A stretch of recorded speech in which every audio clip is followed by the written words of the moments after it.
Hello students and welcome back. आज के class में हम पढ़ेंगे verification of assets and liabilities, जो कि एक बहुत ही इंपॉर्टेंट टॉपिक है, लेकिन बहुत ही इजी टॉपिक है। बेसिक कॉमन सेंस है ये।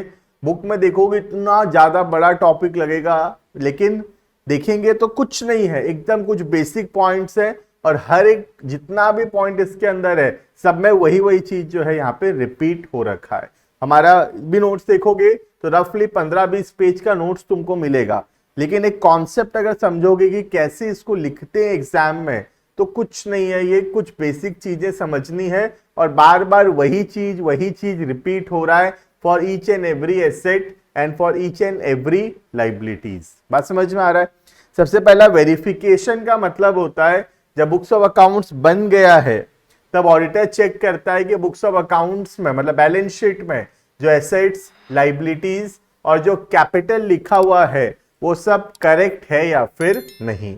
इसको चेक करने के लिए कुछ बेसिक स्टेप्स है जो कि हमको फॉलो करना चाहिए। बाकी हर एक एसेट के लिए थोड़ा सा अलग टेक्निक लग सकता है, हर एक लाइबिलिटीज के लिए थोड़ा अलग टेक्निक यूज हो सकता है। उसको मैं डिटेल में यहाँ नोट्स में दिया हुआ है, एक रीडिंग कर सकते हैं हम चाहे तो। लेकिन अगर हम सिंपल टेक्निक समझ लें हर एक एसेट में जो कॉमन है और हर एक लाइबिलिटीज में जो कॉमन है, तो भी हम एग्जाम में अगर आ जाएगा वेरिफिकेशन ऑफ एनी एसेट, चाहे वो कार हो, फर्नीचर हो, मशीनरी हो, फ्री हो, लैंड हो, कोई भी एसेट क्यों ना हो, हम उसको आराम से एग्जाम में लिख सकते हैं। बात समझ में आ रहा है? देखो, तो सबसे पहले हम समझते हैं कि वेरिफिकेशन का मतलब क्या है, उसको समझते हैं, डेफिनेशन को रीड करते हैं, फिर मैं समझाऊंगा कि कोई भी एसेट में क्या क्या चीज चेक करना चाहिए और कोई भी लाइबिलिटीज के अंदर क्या क्या चीज, बेसिक चीजें जो है वो चेक करना चाहिए एक ऑडिटर को। ठीक है, देखना। Verification is a technique of auditing in which the auditor certifies the assets and liabilities as shown in the balance sheet by actual checking और बाय एनी अदर टेक्निक। तो बुक्स ऑफ अकाउंट्स में जो asset, liabilities लिखे हुए हैं उसको auditor verify करता है, चेक करता है और एक सर्टिफिकेशन देता है कि वो सब ठीक है। तो ठीक है बोलने से पहले ऑडिटर को ठीक से देख लेना चाहिए, और ऑडिटर कैसे देखेगा, कैसे चेक करेगा, हम यही सब टॉपिक यहाँ पे पढ़ने वाले हैं। ठीक है। एसेट मीन्स, एसेट का मतलब सबको पता है ना? Asset mean that on the balance sheet date such assets were present in the organisation, the ownership of this asset, हम जो एसेट बैलेंस शीट में दिखाए हैं हम उसके मालिक है या नहीं, जो कंपनी एसेट दिखाया है कंपनी उसका ओनर है या नहीं, ये चेक करना चाहिए हमेशा। They have been valued properly, जो अमाउंट लिखा हुआ है अमाउंट ठीक है या नहीं। They are free of charge, कहीं गिरवी तो नहीं रखा हुआ, अगर गिरवी रखा हुआ है तो डिस्क्लोज करेंगे कि ये फर्नीचर या ये बिल्डिंग, लैंड हम कहीं बैंक में गिरवी रखे हैं। तो एसेट के रिलेटेड हमको वेरीफाई करना है कि एसेट का ओनरशिप, एसेट का वैल्यूएशन और एसेट का मॉर्गेज या फ्री फ्रॉम चार्ज। ठीक है। Next, according to Spicer and Pegler, the verification of assets implies inquiry into the value, जैसे कि बताया, value, ownership and title, existence and possession and presence of any charge. तो वही बोला, valuation मतलब कितना रुपए में लिखा गया है, सही है या नहीं। ओनरशिप, क्या हम उस एसेट के मालिक हैं या नहीं। एग्जिस्टेंस एंड पोजेशन, वो एसेट हमारे पास है या नहीं, सच में एग्जिस्ट करता है या नहीं, फिजिकली चेक करना चाहिए। And presence of any charge का मतलब है कहीं गिरवी रखा हुआ नहीं होना चाहिए। क्लियर है? नेक्स्ट, एक और डेफिनेशन दिया गया, उसको भी रीड करने की कोशिश करते हैं। The verification of asset is a process by which the auditor substantiates the accuracy of right hand side of the balance sheet. Balance sheet का जो right hand side है, that is the asset side, उसको check करता है। And must be considered having three distinct objective. Verification of the existence of asset, asset का existence सच में exist करता है या नहीं, physically check करना। Valuation of the asset and authority for their acquisition, वो जो एसेट हम खरीदे हमारा पावर था या नहीं, या फिर जो एक व्यक्ति वो एसेट खरीदा है उसका प्रॉपर ऑथराइजेशन है यानी प्रॉपर पावर है यानी उस एसेट को खरीदने का, ठीक है। The main objective of verification are as follows. Verification का क्या क्या मेन ऑब्जेक्टिव है? सबसे पहला, checking of arithmetical accuracy. Books of accounts में कोई कैलकुलेटिंग एरर्स ना हो, इसको चेक करने का सबसे पहला ऑब्जेक्टिव है। Verification aims at determining the arithmetical accuracy of the accounts related to assets and liabilities. Next है to ascertain the existence. Existence का मतलब है जो बुक्स ऑफ अकाउंट्स में एसेट्स लिखे गए हैं वो सच में एग्जिस्ट करता है या नहीं, फिजिकली उसको चेक करना। जैसे कोई बिल्डिंग लिखा हुआ है, सच में बिल्डिंग है या नहीं। कोई फर्नीचर लिखा हुआ है तो जाके देखना कि क्या सच में फर्नीचर है भी या फिर खाली बुक्स ऑफ अकाउंट्स में लिखा हुआ है, ठीक है, देखना। One of the main objective of verification is to ascertain that at the date of the balance sheet an asset is actually present in the organization or not, because it is possible that on the date of the balance sheet such assets may not be actually present. तो physically जाके देखना balance sheet date के दिन वो asset है भी या फिर नहीं ऑर्गेनाइजेशन में, ठीक है। Next, ownership. The objective of verification is to determine that the asset as shown in the balance sheet belongs to the organization. तो जो बैलेंस शीट में एसेट्स लिखे गए हैं वो ऑर्गेनाइजेशन का ही है और ऑर्गेनाइजेशन का अधिकार है उसको यूज करने का। क्लियर है? Next, knowledge of fraud and irregularity.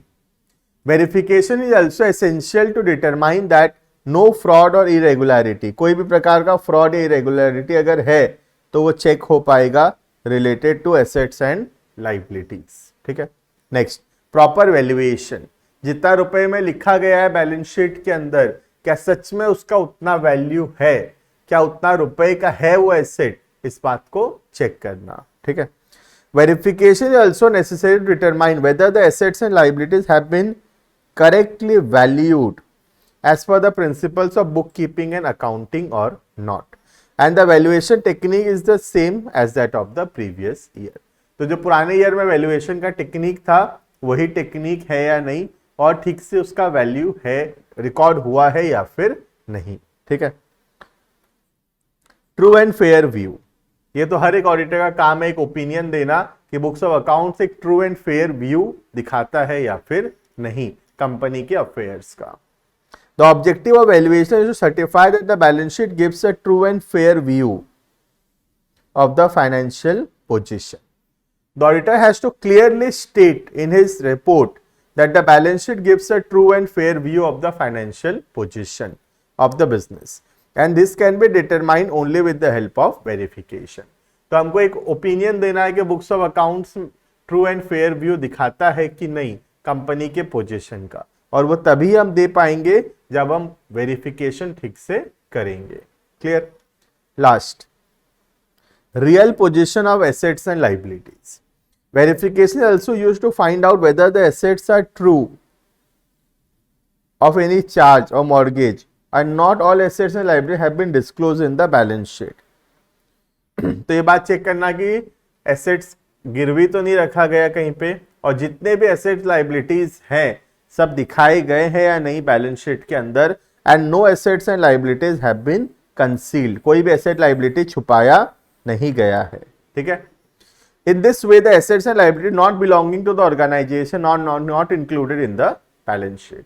जो एसेट लाइबिलिटी ऑर्गेनाइजेशन का नहीं है वो बैलेंस शीट में नहीं लिखा हुआ होना चाहिए। क्लियर है? तो this is the objective of verification. अब हम आगे चैप्टर के अंदर नोट्स को देखेंगे तो हम देखेंगे हर एक एसेट का वेरिफिकेशन अलग तरीके से थोड़ा बहुत लिखा हुआ है, लेकिन एग्जाम में इसको लर्न कर पाना बहुत डिफिकल्ट है। तो तुम एक जनरल टेक्निक समझ लो, बाकी तुम चाहो तो एक रीड कर सकते हो, हम डाउट क्लास में उसको डाउट आउट होगा तो देख लेंगे, लेकिन एसेट का एक कॉमन टेक्निक है उसको ध्यान रखोगे। कोई भी एसेट का वेरिफिकेशन आ जाता है एग्जाम में हम आराम से लिख पाएंगे। सबसे पहला चीज, एसेट का ओनरशिप। एसेट के हम मालिक हैं या नहीं चेक करना। राइट टू यूज, अगर हम मालिक हैं तो हमारा अधिकार होगा यूज करने का, तो अधिकार है या नहीं यूज करने का वो देखना। थर्ड, वैल्यूएशन देखना कि जितना रुपए में लिखा गया है उतना रुपए का एसेट सच में है या फिर नहीं। फोर्थ है एग्जिस्टेंस देखना कि सच में फिजिकली वो एसेट है भी या नहीं, जाके वेरीफाई करना चाहिए। ठीक है। नेक्स्ट, चार्ज या मॉर्गेज, जिसमें है कि अगर एसेट कहीं गिरवी रखा गया है तो वेरीफाई करना कि कहाँ गिरवी रखा गया है, और अगर सच में गिरवी है तो चेक करना कि वो डिस्क्लोज हुआ है या फिर नहीं बैलेंस शीट के अंदर। ठीक है। तो ये बेसिक चीजें हैं जो हर एक एसेट्स के ऊपर लागू होता है। बाकी एसेट टू एसेट थोड़ा बहुत एक दो पॉइंट डिफर करेगा, लेकिन मेजॉरिटी ऑफ द पॉइंट हमेशा यही रहेगा, कोई भी एसेट क्यों ना हो।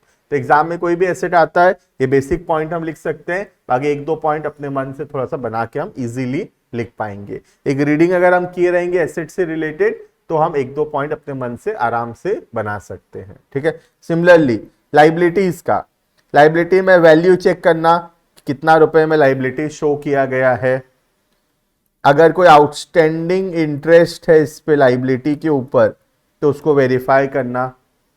थर्ड, जितना रुपया में लिखाया गया है लाइबिलिटी उतना का है या नहीं कंफर्म करना। जो क्रेडिटर है 10,000 दिखाया गया है तो क्रेडिटर से पूछना कि क्या सच में 10,000 है।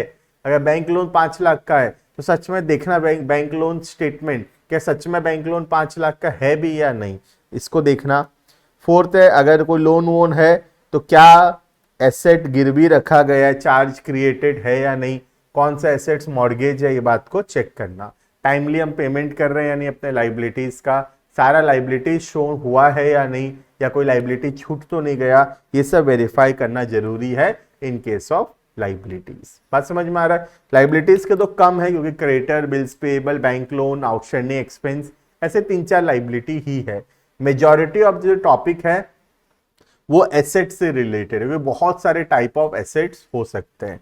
तो एसेट्स में जनरल पॉइंट हम आराम से लिख सकते हैं, बाकी एक दो पॉइंट अपने मन से बना के या थोड़ा रीड करके लिखेंगे तो भी आराम से हम वेरिफिकेशन कर सकते हैं। ठीक है।